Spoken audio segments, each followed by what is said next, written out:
Continuamos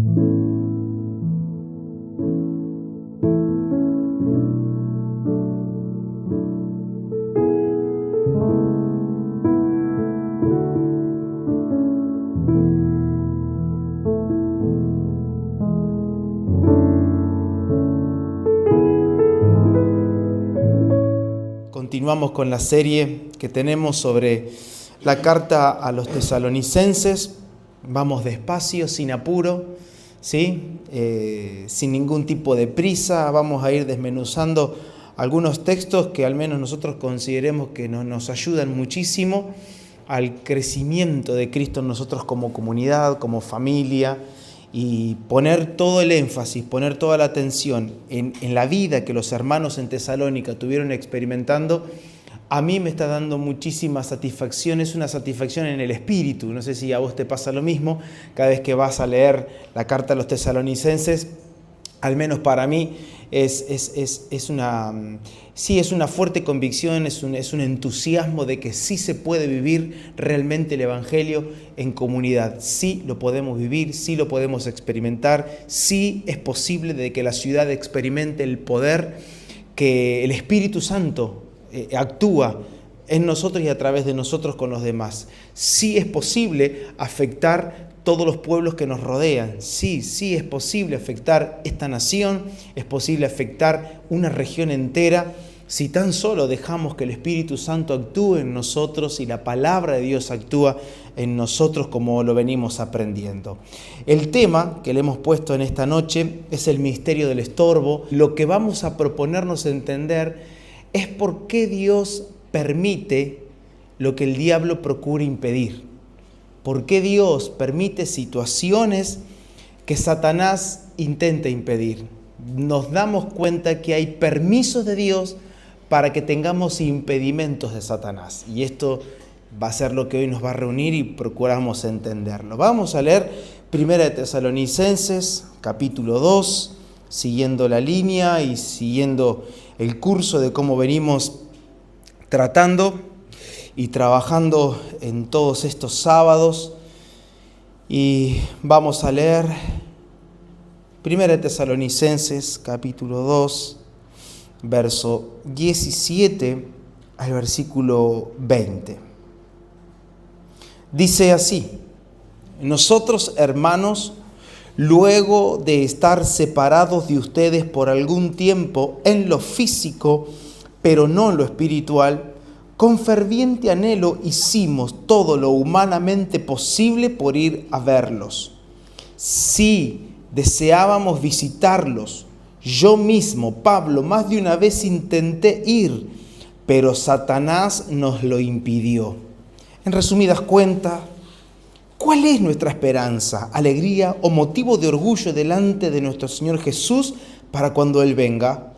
¿Quién más sino ustedes? Sí, ustedes son nuestro orgullo y alegría. Padre, vamos a ti una vez más, rogándote como lo hacemos cada vez que nos juntamos, que puedas darnos el entendimiento, que abras nuestro entendimiento, porque nuestro corazón está abierto. Consideramos que nuestro corazón es como la buena tierra, la cual, si tu palabra es germinada, es plantada, ella puede dar el fruto que vos tanto esperás recibir de la iglesia en Bragado. Señor, confiamos en que cada palabra, expresión, formas, maneras, todo lo que utilicemos colabore para que tu propósito siga siendo comprendido en nuestros corazones. Te lo pedimos en el nombre de Jesús. Amén. Amén. Bien, durante los 3 episodios anteriores, nosotros venimos entendiendo y comprendiendo algo muy importante, y entre las muchas cosas que estamos entendiendo, creo que hay un énfasis, ¿sí? Como un martillo, como un percutor, algo que golpea siempre en el mismo lugar, y es la preeminencia que tiene la palabra de Dios. Cómo la palabra de Dios termina realmente transformando la vida de cada persona. Pablo le dice, esa palabra la cual actúa en ustedes los creyentes. Es importante saber que la palabra de Dios actúa en los creyentes. Como la buena tierra, cuando recibe la semilla, va a producir fruto. Así es la palabra de Dios en aquellos que han puesto toda su confianza y su esperanza en el Señor. Y como vimos también, Pablo dice, porque ustedes, esa palabra actúa en ustedes, porque ustedes la recibieron tal como es. Y marca cuál es la esencia, la naturaleza, palabra de Dios. Parece algo obvio, pero es importante volver a recordar de que los hermanos de Tesalónica no recibieron el mensaje como una palabra más de Pablo en medio de un mundo y una cultura que en este momento amaba la filosofía, amaba los pensamientos, se juntaban a pensar, a estar en silencio, a meditar sobre el universo, sobre tantas cosas, y no fue una palabra más, ellos la recibieron realmente como la palabra de Dios que actuaba en ellos. Entonces, el trabajo de la palabra de Dios sí es letal, sí es contundente, llega a nosotros, si tomamos ejemplos como ya lo venimos mencionando, viene a nosotros como espada de doble filo que penetra, como dice la Escritura, ¿no? Hasta partir el alma y el espíritu, los tuétanos, la coyuntura, y trabaja, discierne los pensamientos y discierne las intenciones del corazón. ¿Qué otra cosa sino la palabra de Dios actuando en nosotros? Así actúa la palabra de Dios en nosotros los creyentes. Discierne, juzga, pone en tela de juicio todo lo que almacenamos acá adentro, todo lo que estamos pensando y aún lo que intentamos hacer, que son las intenciones, las pone en tela de juicio, como diciendo, las voy a poner en balanza para ver qué tal. Eso hace la palabra de Dios. Nos lleva y nos conduce a un tiempo de meditación, a un tiempo de pensar. No es cerrar los ojos, amén, sí, en nombre de Jesús le encaramos. No, la palabra te dice, pensá, evalúa sobre tus caminos, fíjate cómo estás pisando, fíjate cuáles son tus intenciones. Esto es lo que descubrí en tu corazón y eso lo hace la palabra. También es tan viva y tan eficaz, no solo como la espada, sino que es viva y eficaz como la semilla que penetra la buena tierra. A su tiempo termina dando fruto, echa raíces y comienza a fructificar, porque en sí misma ya tiene todo lo que necesitamos para darle a Dios el fruto que Él espera. Sin embargo, no solo que el Espíritu Santo estaba produciendo una obra tan espectacular, y recuerden, ¿sí? Ustedes van a recordar cómo cuando Pablo llega a Neápolis, previamente de llegar a Tesalónica, Dios dice que abrió el corazón de Lidia para que reciba la palabra. Y hoy lo hablábamos un poquitito con Vicky. Digo, si Dios no hace la obra, si el Espíritu Santo no intercede, si el Espíritu Santo no convence a la persona, por más que llegue la palabra, no va a tener cabida, porque el corazón estará cerrado. Habrá espinas que en el tiempo hace que la palabra haya sido en vano, hay piedras, o simplemente está duro, está cerrado el corazón. Una de nuestras oraciones, la cual insisto y les repito, nosotros tenemos que persistir en la oración por todas las personas que nos rodean, por nuestros familiares, nuestros amigos, las personas a las que visitamos en la semana, para que Dios abra el corazón de esas personas. Que Dios trabaje, que el Espíritu Santo convenza de pecado, de justicia, de error, que el Espíritu Santo trabaje. Y así sucedió siempre que Dios encontró los corazones preparados, abiertos para recibir ese mensaje. Y Tesalónica era la obra o el resultado de la obra que el Espíritu Santo ya estaba haciendo en ellos. Sin embargo, llegado el tiempo de salir de ese lugar, Pablo, Silas y Timoteo dejaron de verlos por un largo tiempo, y es acá donde nos metemos en los versos que acabamos de leer. Aproximadamente los historiadores y los comentaristas más serios y respetados calculan un periodo no menor a 6 meses, no mayor a 12 meses.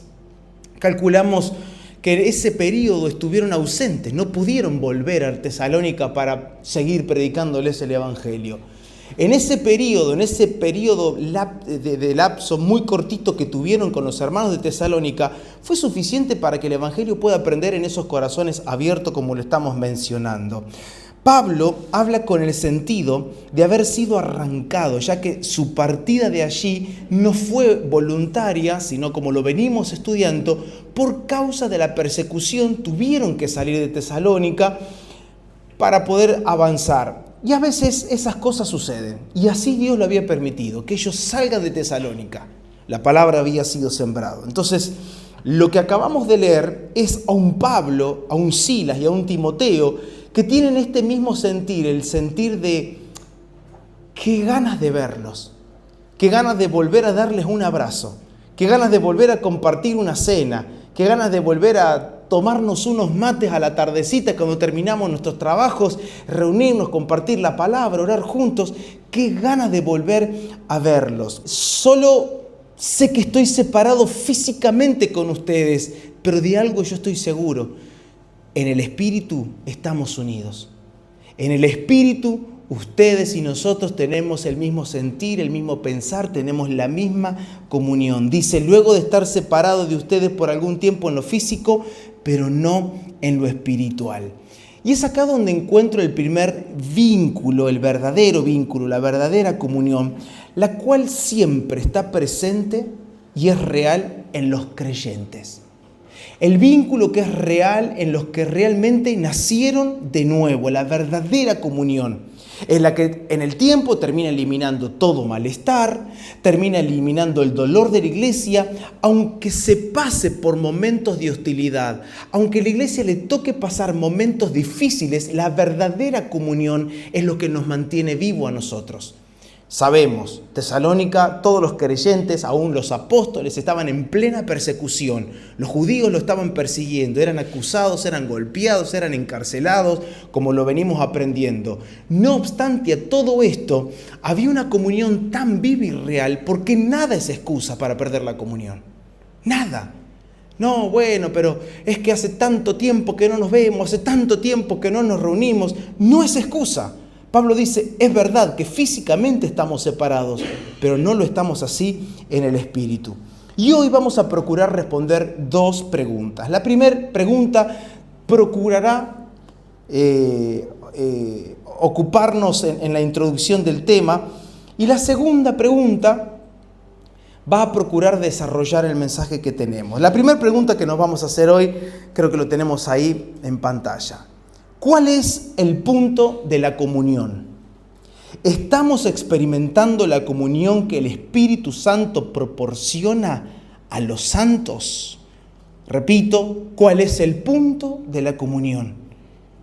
¿Estamos realmente experimentando la comunión que el Espíritu Santo proporciona a los santos?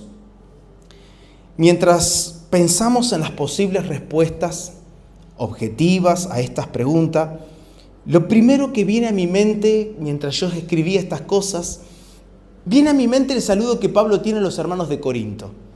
Dice 2 Corintios 13:14, que la gracia del Señor Jesucristo, el amor de Dios y la comunión del Espíritu Santo sea con todos ustedes. Y aquí observo tres suministraciones de tres personas diferentes, lo tenemos en la siguiente placa y lo podemos poner.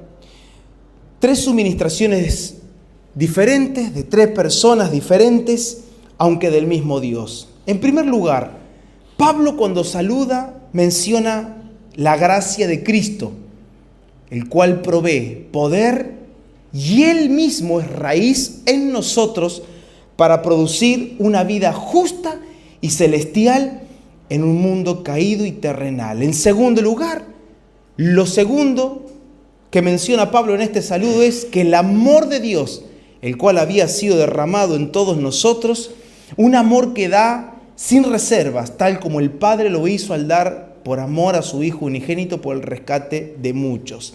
Y por último, Pablo menciona la comunión del Espíritu Santo, ya que por su vida todos fuimos constituidos templos vivientes de Dios y hechos casa de oración. Este saludo marca tres cosas importantes, porque Pablo saluda deseando de que la gracia que actúe en ellos sea la gracia del Señor Jesucristo, es decir, que en ellos esté operando la raíz, lo que produce el fruto. En segundo lugar, los saluda diciéndole y deseándoles de que el amor de Dios sea el que actúe en ellos, no el amor del hombre, no el amor terrenal, sino el amor de Dios, el cual da sin reservas.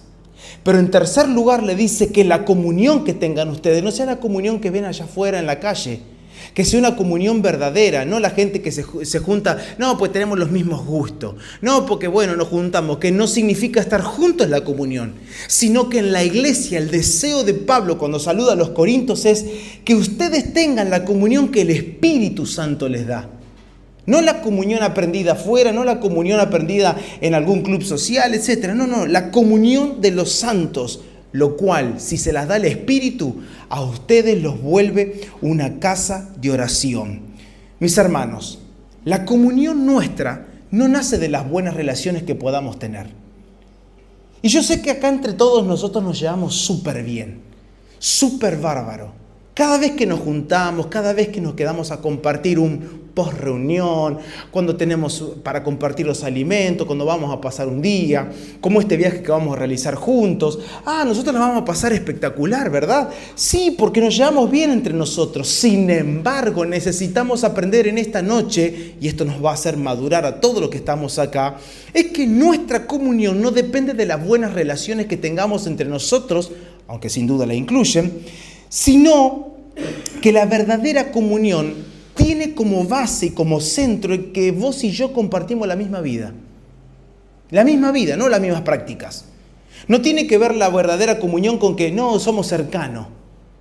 No tiene que ver con la cercanía física, no tiene que ver con las buenas relaciones, no tiene que ver con la frecuencia en la que nos vemos, aunque es lindo, repito, no estoy diciendo que eso está mal.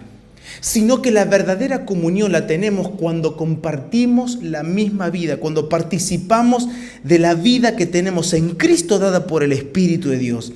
Por eso es que Pablo dice, yo puedo estar separado de ustedes en cuerpo, pero no lo estoy en el Espíritu, porque tanto ustedes como yo estamos compartiendo la misma vida. La distancia podía impedir el encuentro y que se vean los rostros, pero no podía romper la unidad que el Espíritu había producido en ellos. Entonces, cuando Pablo en este saludo a los Corintios saluda al final diciendo la comunión del Espíritu Santo sea con ustedes, no está deseando simplemente un ambiente agradable entre los hermanos, que la pasen lindo en el culto. No. Está deseando que experimenten plenamente aquello que el Espíritu produce. ¿Qué produce el Espíritu? Una participación común en Cristo que derriba nuestras barreras. Cuando la vida del Espíritu está presente, las barreras naturales, las barreras ideológicas, las barreras culturales, las barreras de las costumbres, de las tradiciones, comienzan a ser pulverizadas. ¿Por qué? Porque la vida está por encima de las barreras. Entonces, esto es la participación. La comunión no es que los creyentes estén juntos en un mismo lugar, es que por el Espíritu Santo todos participamos de una misma vida. Y tenemos en pantalla, la verdadera comunión no implica ausencia de diferencias, sino ausencia de pecado. Esto es comunión. La verdadera comunión no implica que entre nosotros eliminemos las diferencias que tenemos, sino que entre nosotros no haya pecado. Diferencias vamos a tener perspectivas diferentes, vamos a tener gustos diferentes, vamos a tener, inclinaciones, ideas, podemos gustar de distintas cosas en lo natural, en lo físico, en lo terrenal, en lo material, pero lo que sí debería estar ausente en nosotros si es que participamos de la misma vida, es que entre nosotros debe haber ausencia de pecado. ¿Qué significa? Ausencia de mi voluntad, de mis deseos y de mi propósito. Porque si entre cualquiera de nosotros se levanta la muralla de mi propósito, de lo que yo quiero, de mi voluntad, de lo que a mí me parece, esa es la barrera del pecado. Pecado es mi propósito, pecado es mi voluntad, pecado es insistir con mis deseos, ignorando lo que el Señor quiere hacer con los demás. Ahora bien, la segunda pregunta que nos haremos hoy, justamente, es la siguiente. ¿Acaso Satanás puede lograr estorbar a una iglesia que vive en la comunión y en el poder del Espíritu Santo? ¿No es suficiente, como lo estamos hablando, participar de su vida para evitar todo tipo de mal e impedimentos? ¿Acaso la palabra de Dios no es suficiente? ¿Satanás tiene poder para hacer obras de estorbo y dolor? Esa es una pregunta que nos vamos a hacer, son varias preguntas en realidad. ¿No alcanza, pastor, con participar de la misma vida? ¿Acaso no es suficiente que entre nosotros no haya pecado? ¿Acaso no es suficiente de que la palabra de Dios esté actuando en nosotros para que Satanás no nos haga atravesar momentos de dolor, momentos en donde realmente estamos cara a cara con el estorbo y nos damos cuenta de que esta es una obra de Satanás? ¿No es suficiente? Primera de Tesalonicenses, capítulo 2, 18, Pablo lo expresa de esta manera.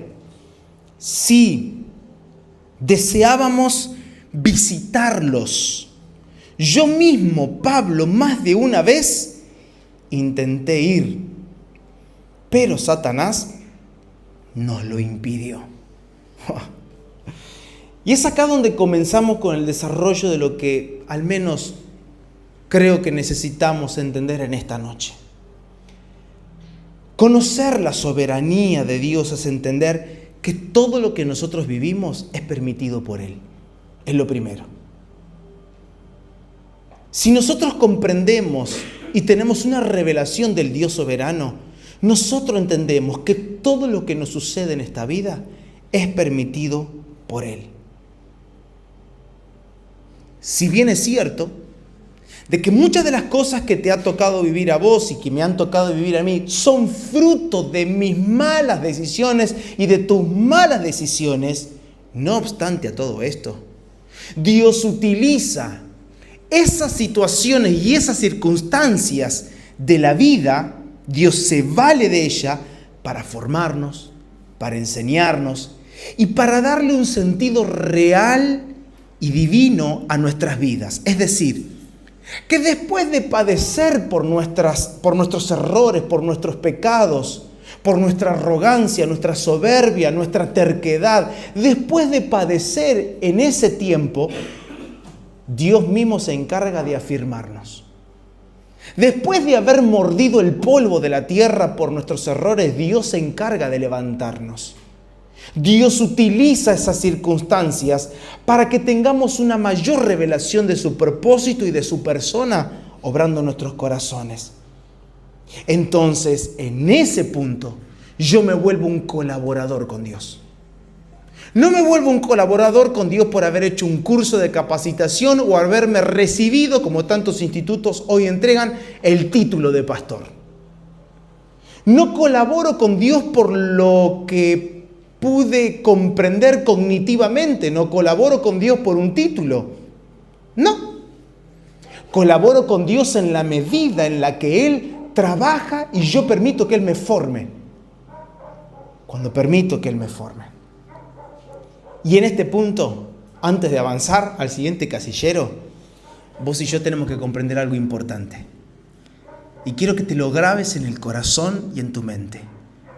Recuerda que al fin de todas las cosas, Dios siempre gana. Siempre.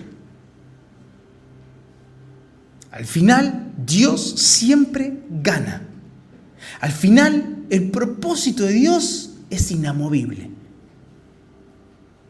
Hacé, deshacé, no sé, cárgate de orgullo, anda en contra de lo que Dios decide. Yo quiero que sepas que Dios gana. Y que aunque decidamos una vida de error, el propósito de Dios no cambia y permanece para siempre. Y yo pensaba en estos días, si recordamos juntos, hagamos un poquito de memoria, vamos a leer algo solo para ubicarnos, pero quiero pasar rápido por acá. Si recordamos a Nabucodonosor, ¿recuerdan la historia de Nabucodonosor? Ese rey soberbio, un rey que se había negado rotundamente a reconocer que todo lo que él tenía había sido dado por Dios. Él creía que todo era por él y todo era para él. Dios le había entregado el reino, pero él se había ensoberbecido y fue así que Nabucodonosor, dice la Biblia, que fue expulsado de entre los hombres y se alimentaba de hierba como los bueyes y su cuerpo se empapaba con el rocío del cielo hasta que el pelo le creció como plumas de águila y las uñas como las garras de un ave. ¿Saben qué? Se terminó convirtiendo como una bestia, tuvo el comportamiento de una bestia hasta que reconozca el propósito del Señor.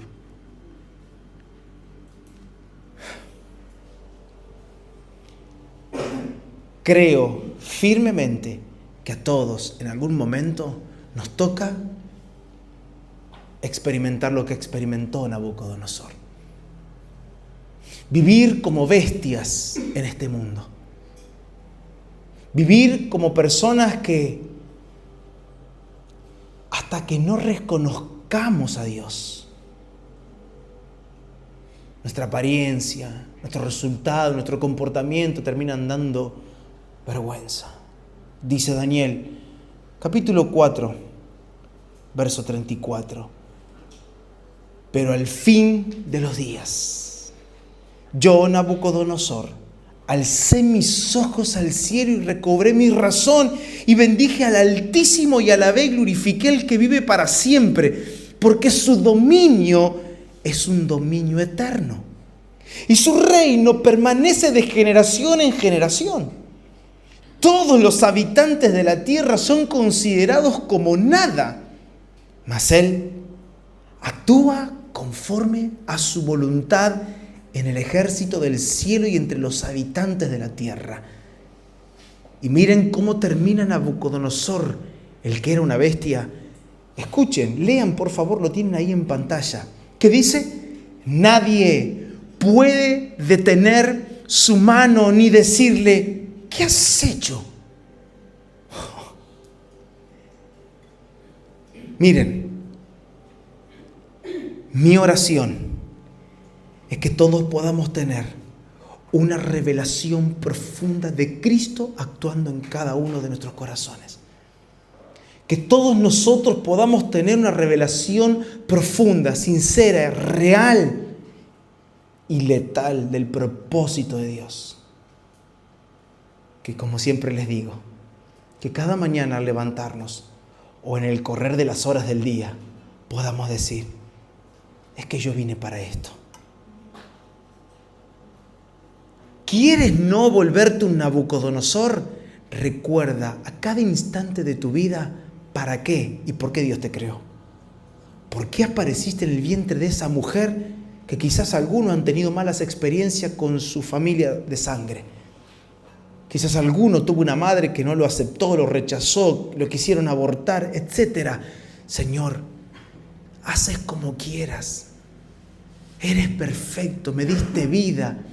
Y hay una razón por la cual vivo. Después de cobrar la razón, Nabucodonosor glorifica a Dios y termina comprendiendo quién es Dios y cómo Dios actúa. Él actúa, dice, conforme a su voluntad.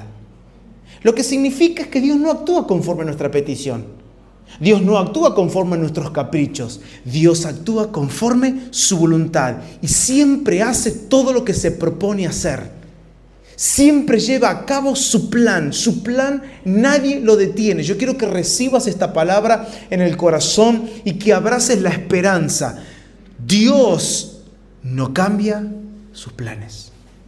Sus planes son inamovibles. Muchas cosas nos pueden pasar. Y muchas cosas Dios va a permitir. Recuerden hacia dónde nos estamos dirigiendo según las palabras de Pablo a los tesalonicenses. Dios va a permitir muchas cosas. Lo único que nosotros tenemos que saber y tiene que ser un ancla en nuestros corazones es que Dios no cambia su propósito y que todo lo que Él se propone hacer, lo realiza. Jeremías lo expresa de esta manera. Miren, siguiente texto, Lamentaciones 3:37. ¿Quién es aquel que habla y así sucede? A menos que el Señor lo haya ordenado. ¿No salen de la boca del Altísimo tanto el mal como el bien? Lo leemos de nuevo, miren. ¿Quién es aquel que habla y así sucede? A menos que el Señor lo haya ordenado. Mire, hermano, nada de lo que la gente dice se realiza si Dios no se lo ordena. No, es que no sabe, fulano decidió hacer esto y ahora me arruinó la vida. Nada sucede si Dios no lo ordena. Necesitamos tener una perspectiva renovada, transformada por el Espíritu de Dios. No, porque es el diablo. Nada sucede si Dios no lo permite. Nada sucede en tu vida, nada sucede en mi vida si Dios no lo ordena. ¿Dónde está nuestra esperanza? Que por Él fuimos creados, por Él fuimos formados, por Él fuimos establecidos. Y todas las cosas suceden por Él y para Él.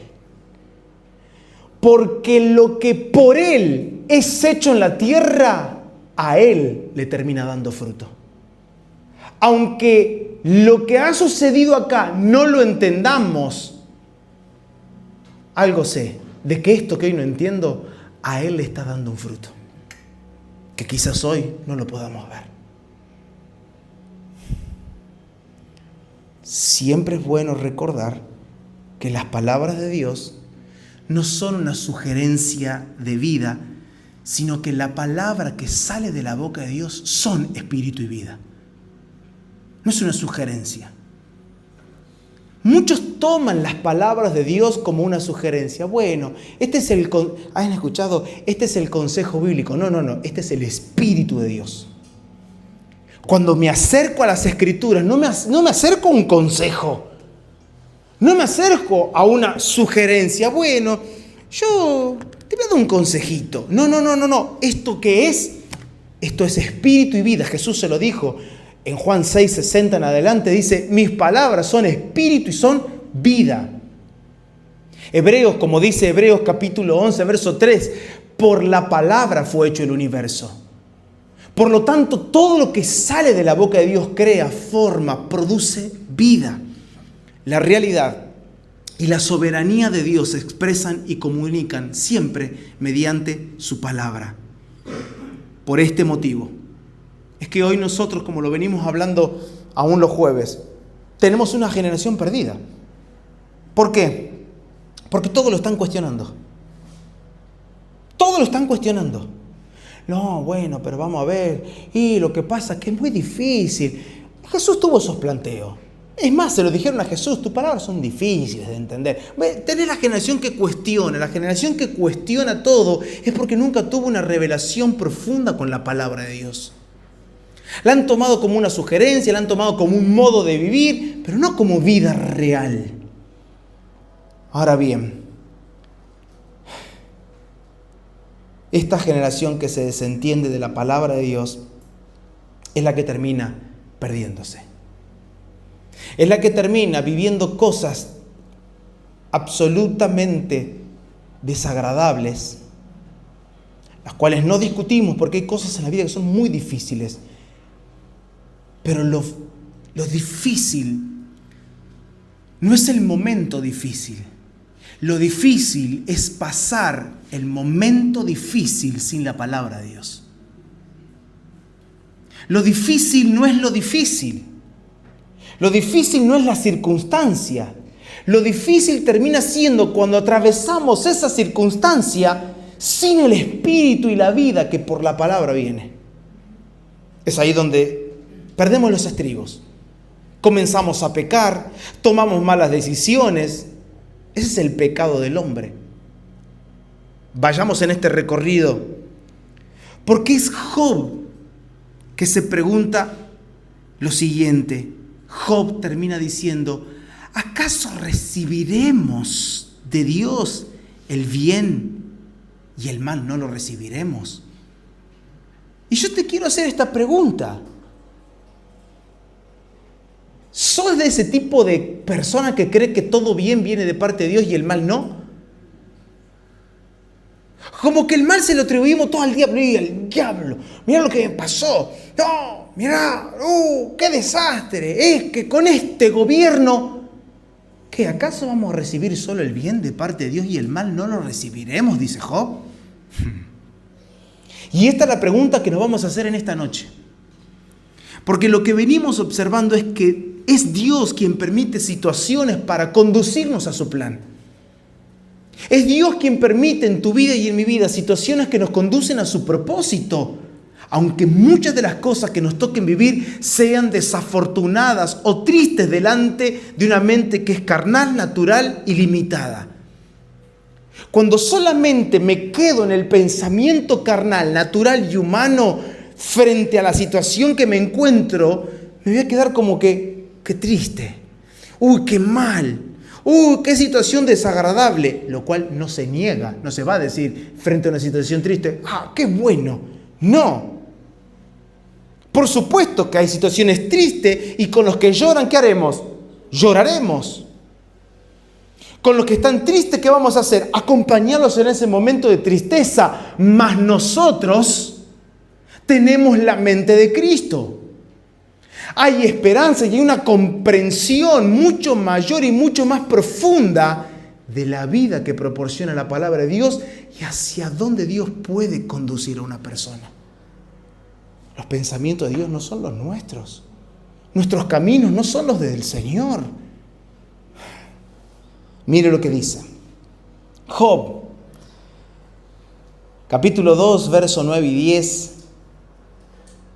Y acá tenemos un desenlace, pero permítanme comenzar por estas palabras, porque todos conocemos lo que a Job le tocó atravesar.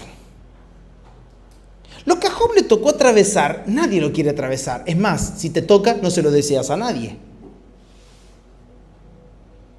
Y quiero comenzar por el reproche de la esposa. Miren, su esposa le reprochó, ¿todavía mantienes firme tu integridad? Maldice a Dios y muérete. ¿Qué esposa se había echado Job, no? Job respondió, mujer, hablas como una que le dice necia. Si de Dios sabemos recibir lo bueno, ¿no sabremos recibir también lo malo? Y pongan atención a la siguiente declaración. A pesar de todo esto, Job no pecó ni de palabra. Otra versión dice, no pecó con sus labios, lo que significa que lo que Job estaba diciendo no era un error. ¿Qué estaba diciendo Job? ¿Acaso de Dios recibiremos solo lo bueno y no vamos a recibir lo malo de parte de Él? Porque lo que llama la atención de esta historia no es el planteo de la mujer de Job, una esposa que le invita a Job, che, maldecí a Dios y morite. No, lo que llama la atención no es ese planteo de la mujer, sino que el planteo de Job nos hace ver a Dios como aquel que puede hacer posible que el mal nos rodee. Dios puede hacer que el mal te rodee. Dios puede hacer, Dios puede autorizar cosas, porque el fin de todo esto no es que nosotros la pasemos bomba en esta vida, sino que nosotros le conozcamos más a Él. Porque en la medida que yo le conozco más a Él, más fidelidad en mi colaboración va a haber hacia Él. Lo repito de nuevo. En la medida que más conozco a Dios, más fiel colaborador seré para con Él. No, porque hay que hacer esto, hay que hacer otro. Pará, ¿cuánto conoces al Señor? ¿Quién eres en la calamidad? ¿A quién maldices cuando el mal te rodea? Sales de inmediato a pedir oración a todos los hermanos de la iglesia. Hermano, ayúdenme porque esto no me puede estar pasando porque yo le soy fiel a Dios. ¿Más fiel que Job? Yo soy un hombre súper santo. ¿Más santo que Job? Porque había que ser santo e íntegro para que Dios alardee de ti frente a Satanás. Dios alardea, Dios charla con Satanás. Y Dios le dice, ¿estaba orgulloso el Señor? ¿No lo viste a mi siervo Job? ¿Viste qué íntegro? Puro, santo. Vamos a leerlo. Job 2, verso 1. Llegó el día en que los ángeles fueron a presentarse ante el Señor y con ellos llegó también Satanás para comparecer ante el Señor. Mire, hasta Satanás le tiene que rendir cuenta a Dios. Y el Señor le preguntó, como si Dios no supiera, ¿no? ¿De dónde vienes? Vengo de rondar la tierra y de recorrerla de un extremo a otro, respondió Satanás. Y acá viene. ¿Te has puesto a pensar en mi siervo Job? Volvió a preguntarle el Señor. No hay en la tierra nadie como él. Es un hombre íntegro e intachable, que me honra y vive apartado del mal. Y aunque tú me insistaste contra él para arruinarlo sin motivo, todavía mantiene firme su integridad. Una cosa por la otra, respondió Satanás. Con tal de salvar la vida, el hombre da, ¿qué dice? Todo lo que tiene.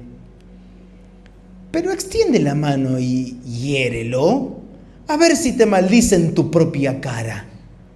Muy bien, dijo el Señor a Satanás. Job está en tus manos. ¿Perdón? Job está en tus manos.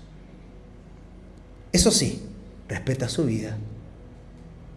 Dicho esto, Satanás, agrego un énfasis propio de mi imaginación, frotándose las manos, se retiró de la presencia del Señor para afligir a Job con dolorosas úlceras desde la planta del pie hasta la coronilla. Y Job, sentado en medio de las cenizas, tomó un pedazo de teja para rascarse. Abre tu corazón en esta noche, te lo pido en el nombre de Cristo Jesús. Abre tu corazón. ¿Cómo puede ser? ¿Acaso Dios no está para darme una vida próspera, una vida de triunfo en triunfo? ¿Acaso Dios no ama mi sanidad? Toma, pongo a Job en tus manos, no le quites la vida. Haz lo que quiera con él. Qué seguridad inamovible en Dios para saber que Job no iba a maldecirlo. ¿Cómo están tus pruebas? ¿Cómo están tus días, tus lunes, tus martes, tus jueves, tus viernes? ¿Quién eres en casa? ¿Con papá, con mamá, con la abuela, con la suegra? ¿Con tus compañeros de trabajo? ¿Quién eres cuando el mal te rodea? ¿Quién soy cuando el mal me rodea? La pregunta es la siguiente. ¿Estaba equivocado Job al atribuirle a Dios lo que procedía de Satanás? No. ¿Recuerdan el versículo anterior? Dice, y Job no pecó con sus labios. Job no estaba errado de que todo lo que venía de parte de Dios.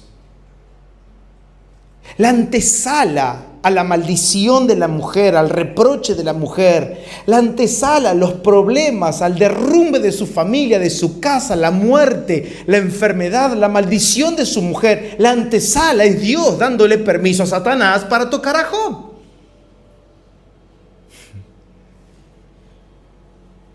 Pero nosotros tenemos el diario del lunes. Un Job que termina cerrando su historia diciendo, de oídas yo te había oído, mas ahora mis ojos te ven. Y ruego a Dios en esta noche que vos y yo podamos ver a Dios, aunque las úlceras necesiten de una teja en nuestras manos para rascarnos. ¡Ay de mí! ¡Ay de cada uno de nosotros! Si no logramos tocar y ver la realidad de Dios. ¡Ay de nosotros si queremos escapar de cada situación mala en vez de decir al Señor, Señor, Eres el Dios del universo. Todo lo que me rodea, todo lo que me está pasando, todo lo que me ha pasado, todo lo que hoy vivo, la amargura de mi corazón, mis días tristes, mis lágrimas del hoy, aún las tristezas de mañana, Señor, tienen tu permiso. ¿Sabe cuál es nuestra oración? Quiero verte. No solo quiero experimentarte con palabras que oigo. Yo quiero verte. Abre mis ojos para que pueda verte. Porque un hombre íntegro como Job termina diciendo: de oídas te había oído, ahora mis ojos te ven, por tanto me arrepiento en polvo y cenizas.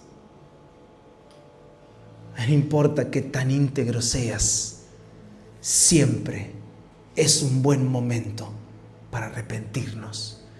Porque cuando vemos, hay otra dimensión de arrepentimiento, diferente al arrepentimiento que tuvimos cuando lo oímos.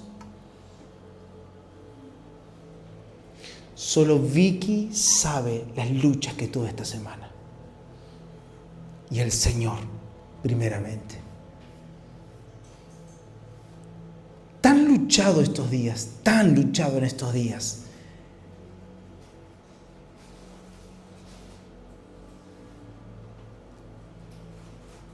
Es que todo conduce a una experiencia visual con Dios. Que si no le vemos, no somos nada. Consejo: deja la queja, deja de rezongar, deja de refunfuñar con las cosas que te pasan. Hoy es el trabajo, mañana es quejarnos por la familia, pasado es quejarnos porque la plata no nos alcanza, después y porque las amistades, y al otro y lo que me hicieron. ¿Acaso el mal que te rodea no lo va a permitir Dios?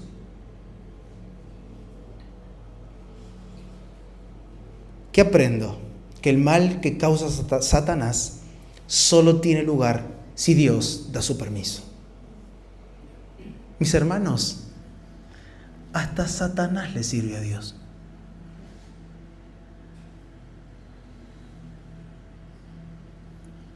Hasta Satanás le sirve a Dios. ¿Quieren algún servidor más fiel que Satanás? Dale, hacelo, tócalo. Y lo hizo perfecto. Pero estaba todo en el control de Dios. Job no se equivoca al verlo como algo que en último término procede de la mano de Dios. ¿Recuerdan ustedes? Lo tenemos en el siguiente texto. Ese ejemplo con Pedro, miren, capítulo 22. Simón, Simón. He aquí, otra vez, parece que al Señor le encantaba charlar con Satanás.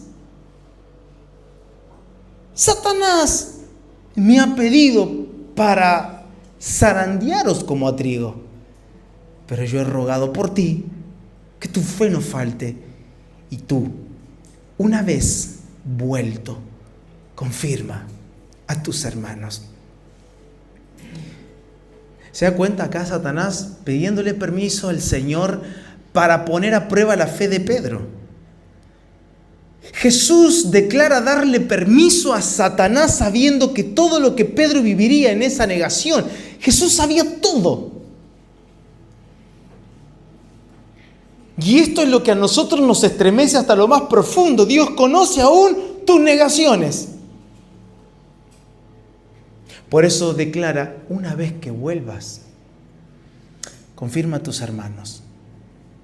¿Necesitaba esta experiencia? Sí. ¿Necesitaba golpearse y morder tierra? Sí.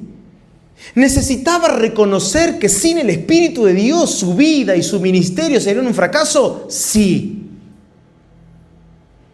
Nunca te ocurra esto, es más, yo voy a dar mi vida por vos.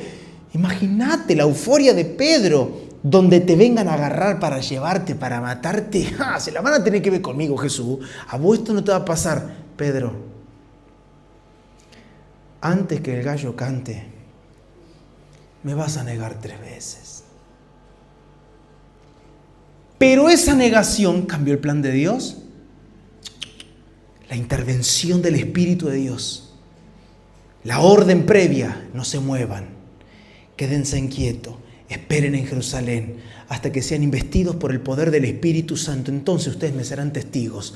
¡Pum! Vino el Espíritu. Los llenó con poder. Y desde ese momento, por la gracia del Espíritu de Dios, reinando y gobernando en su corazón, tuvimos un Pedro que no volvió a negarlo al Señor. ¿Cuál fue la experiencia? ¿Cuál fue la lección? Sin el Espíritu de Dios eres un negador serial, Pedro. Sin mi Espíritu no puedes servirme. Sería antibíblico y sería completamente irreverente en esta noche atribuirle a Satanás o al hombre pecador el poder para frustrar los planes de Dios. Irreverente y antibíblico. Sería una herejía decirle a ustedes y pensar en esta noche que Satanás puede frustrar un plan de Dios. No es así. Repito, aún Satanás le sirve a Dios. El ejemplo más claro de que incluso el mal encaja en los designios de Dios es la crucifixión de Jesús. ¿Quién de nosotros podría negar que la traición de Judas a Jesús fue algo moralmente malvado y perverso? Por supuesto. ¿O qué? Ahora vamos a decir, entregar y traicionar a un amigo es santo. Mira, Judas está en la Biblia. No, es perverso, es inmoral, es un pecado. Pero muchas veces nuestra mirada es corta. Muchas veces nuestra mirada tiene falta de comprensión de lo que Dios está haciendo y formando en nosotros. Por supuesto que no es aceptable lo que Judas hizo. Sin embargo, la palabra dice, Hechos capítulo 2, verso 23, este fue entregado, dice, por el plan predeterminado y el previo conocimiento de Dios. Ponemos otra vez esta marca. Nada sucede si Dios no lo permite. La traición era pecado, pero era parte del plan ordenado por Dios. No, pastor, porque usted no sabe lo que a mí me pasó, que a mí me traicionaron. No sabe el mal que me hicieron a mí. Esa familia, esa gente, aquello, esta circunstancia, lo otro, cuando aquel estuvo en la presidencia. Pará. Todo está dentro del plan organizado de Dios. El pecado jamás tendrá el poder para torcer el plan de Dios ni frenar su mano. Mis hermanos, el pecado no es más fuerte que el poder de Dios. El pecado no puede terminar dañando y marcando una familia para siempre. El poder de Dios está por encima del pecado, porque si no hacemos vana la cruz de Cristo. Si todos lo vamos a echar la culpa y porque el diablo y porque el pecado y por lo que pasó, la cruz es más fuerte, su sangre fue derramada, Él pagó el precio. Dentro de la misma crucifixión de Jesús o de la historia de la crucifixión, miren la siguiente placa, traigo varios ejemplos. ¿Qué se puede observar? Miren, en primer lugar, el desprecio de Herodes.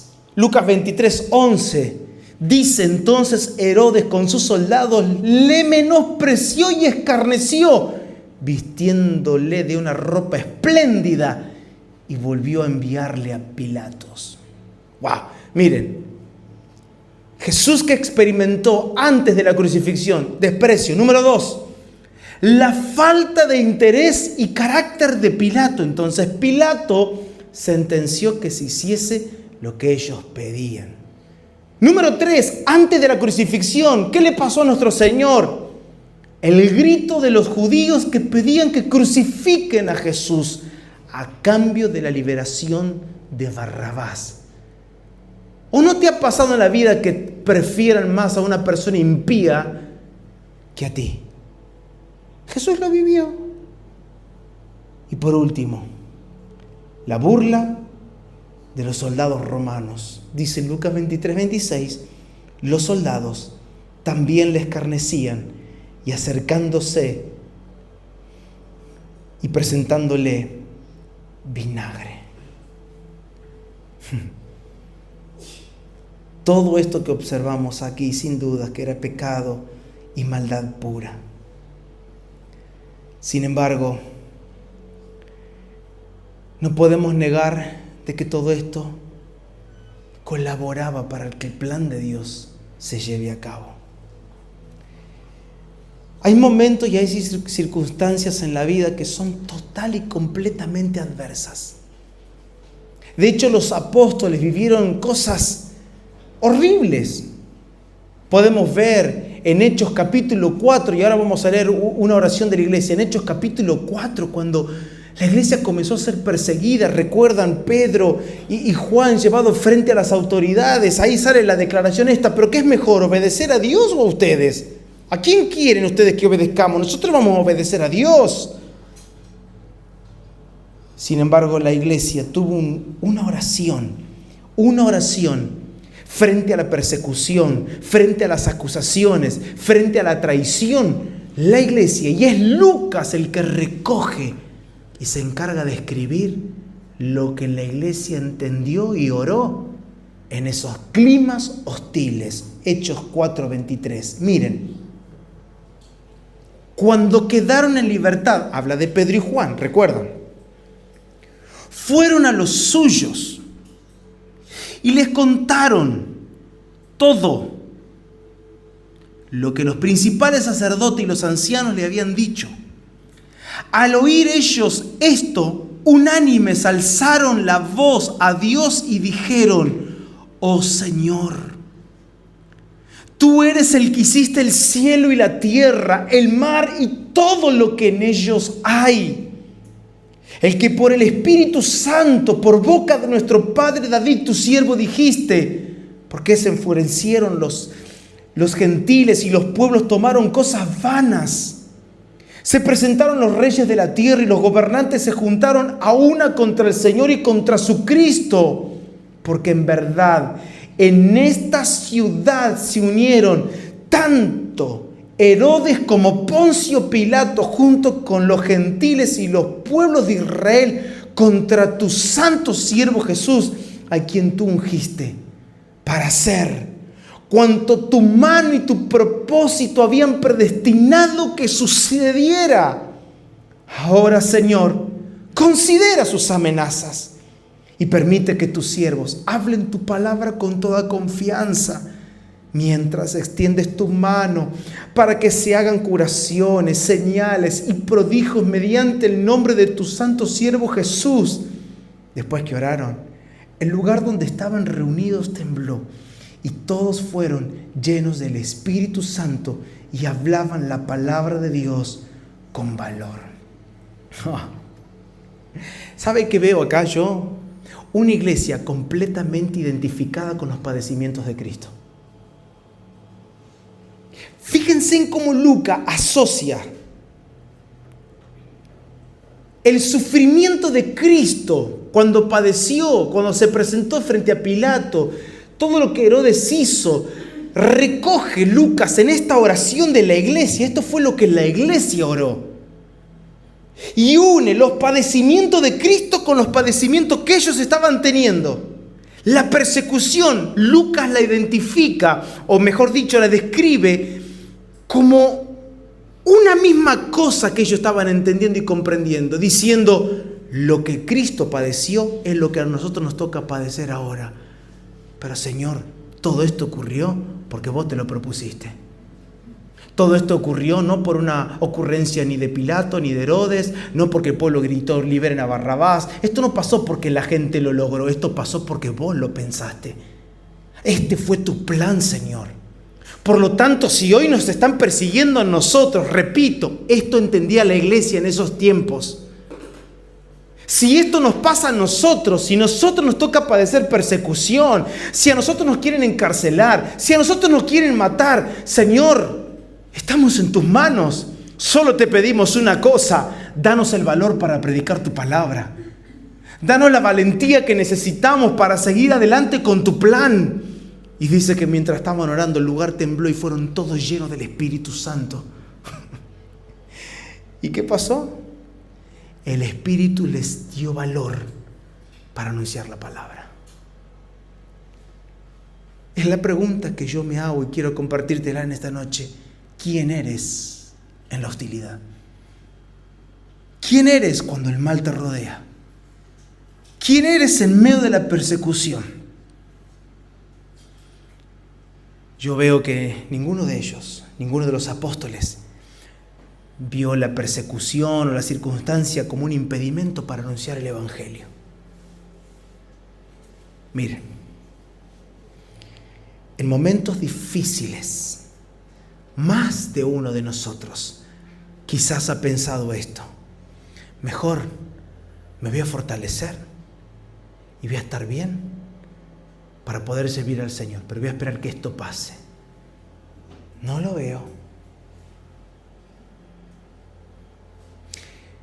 Porque cuando hay una comprensión de que todo lo que nos rodea está permitido por Dios, Señor, de ti vendrá la gracia, de ti vendrá la fuerza, de ti vendrá el valor. Lo que conocemos y comprendemos de lo que nos sucede determina nuestra acción. Hablando en criollo, o nos apachuchamos, nos escondemos, decimos vamos a esperar el tiempo de Dios, vamos a esperar que Dios nos fortalezca. No, ellos vivían fortalecidos, porque lo que los fortalecía a ellos era una comprensión del propósito, era comprender todo lo que Dios era capaz de producir. ¿Sabe qué entendía la iglesia? De que nada en esta vida sucede sin que Dios lo permita. Vamos, hermanos, renueve su ánimo en esta noche. Nada de lo que nos sucede en esta vida se escapa del control de Dios. Todo lo que nos está sucediendo, toda la situación, circunstancia, malestares, Dios lo está permitiendo. Dios lo está rimando. Es Dios diciéndole a Satanás: dale nomás, sí, no tengo problema. Ahí lo tenés a Julián. Porque Dios sabe que Julián de acá a unos días será un Julián que dirá: ahora te veo, ahora te conozco más, ahora puedo comprender tu propósito. Amada iglesia, nadie en esta tierra puede escapar del control soberano de Dios.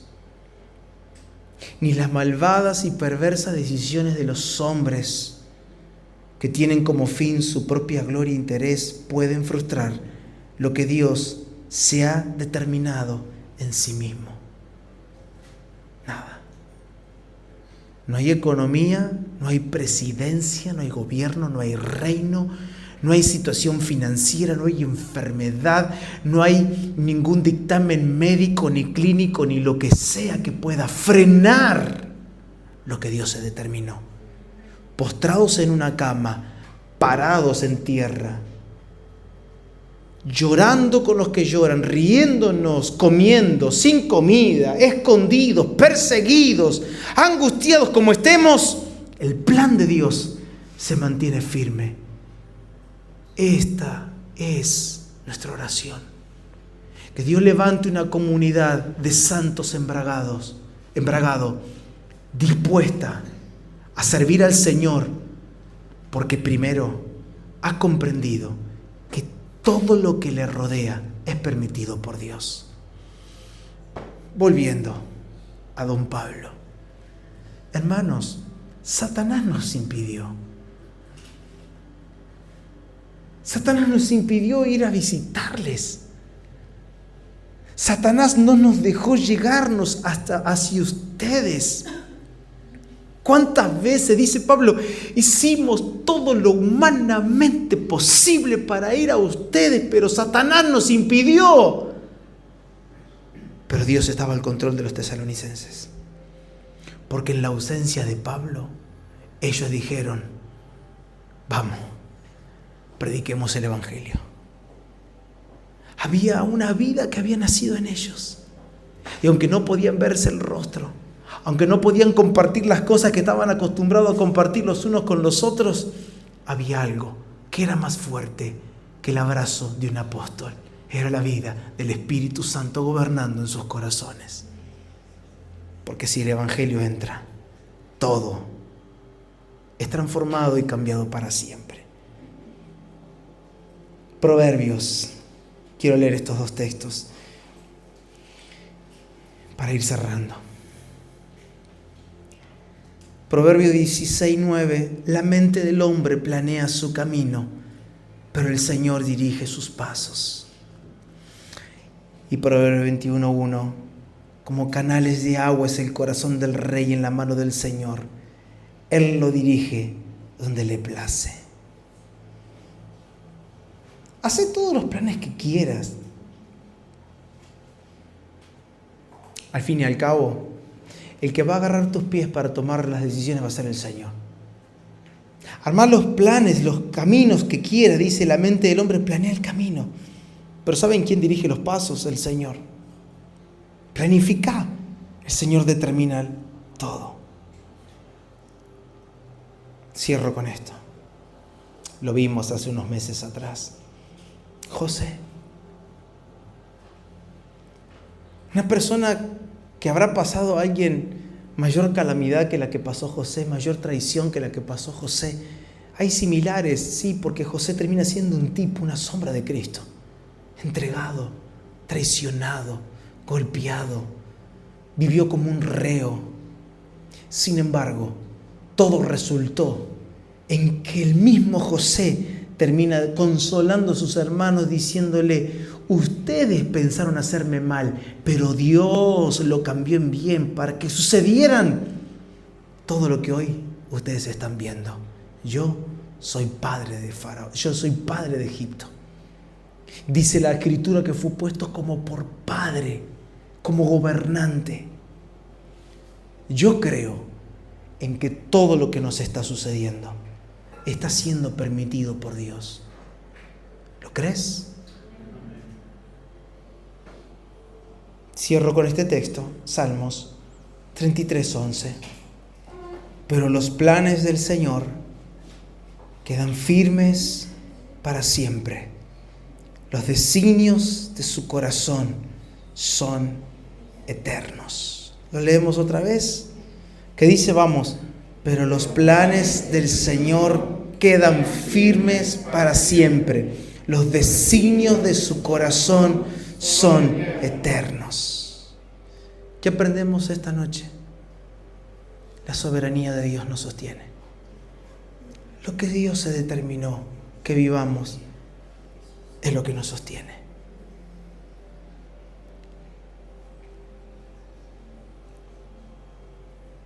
Sí puede ser de que haya cosas difíciles que te estén rodeando y te estén atravesando el alma. Solo una cosa quiero que entiendas. Eso fue permitido por Dios. Eso es permitido por Dios. Cosas que suceden en el plano que sean. Aquí hay niños, hay jóvenes, hay adultos, hay ancianos. Lo que sucede en el colegio, compañeros que nos tocan. Yo nunca me voy a olvidar, yo atravesé un secundario completamente hostil y difícil. Y recuerdo las palabras de mi papá que me decía: eso que te está pasando es permitido por Dios para forjar tu carácter y hacer que vos le sirvas a Él en el día de mañana. Cuando tenés 13 años, 14 años, lloraba que caiga fuego del cielo. No es mejor que se mueran. No es mejor que se lo lleve el Señor. Cuando alguien te anuncia el Evangelio como la eliminación de problemas, sal de ese lugar. Vete de ese lugar. El Evangelio de la prosperidad, el Evangelio que predica solo la sanidad, solo la liberación de camino, vamos. Casi que invocan algunos a la Virgen de Satanudo. No, a veces los nudos los hace el mismo Dios. O le dice a Satanás que es su siervo, hace un nudito por acá. Y Satanás, ¿de verdad vos me dejás? Sí. Enfermedades, dolores, achaques. Dios está poniendo a prueba tu fe. Para ver si lo que de bragado va a salir hacia afuera es puro. Y yo quiero ser profético en esta noche. Todo lo que nos está pasando, aún los desafíos que tenemos ahora, tan suavecito, tan sencillo, tan simple, efímero, como hacer un viaje, como apartar un monto de dinero que es miserable, que nos cuesta. Pero son números.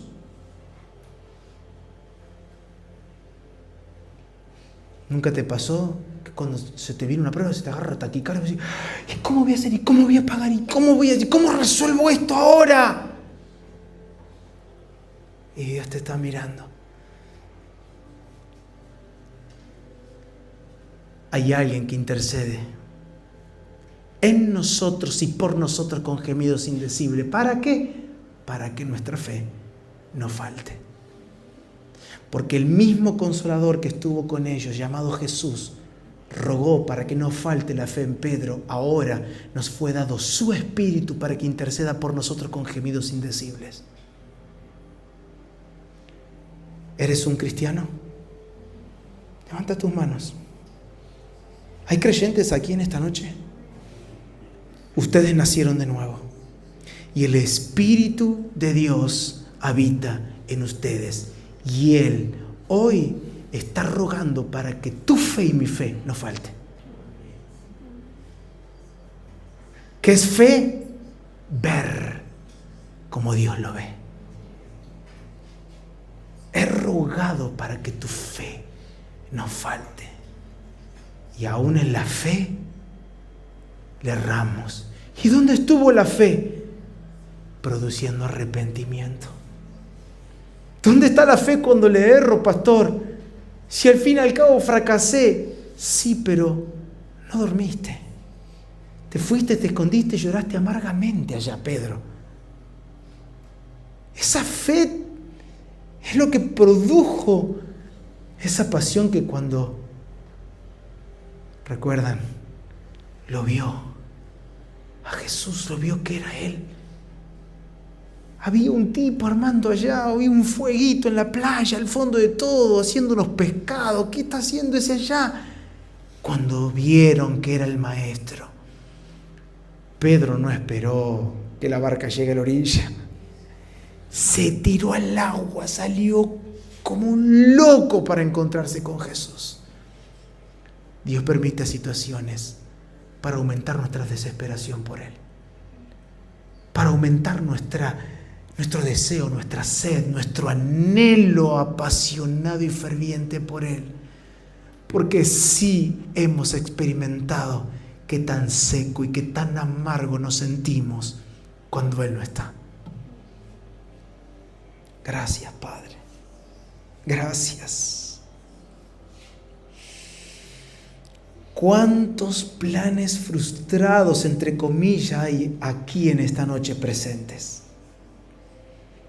Cuántas guerras, cuántas luchas, cuántas batallas, cuántos dolores, cuántos desafíos que hay aquí. Una cosa sabemos, que aunque todo sea cambiado a nuestro alrededor, tus planes permanecen firmes para siempre. Tus propósitos son inamovibles. Gracias. Gracias por tu Espíritu en nosotros.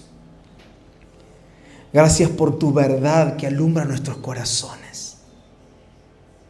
Y hoy, una vez más, rogamos, clamamos para que tu palabra no se ausente en nosotros.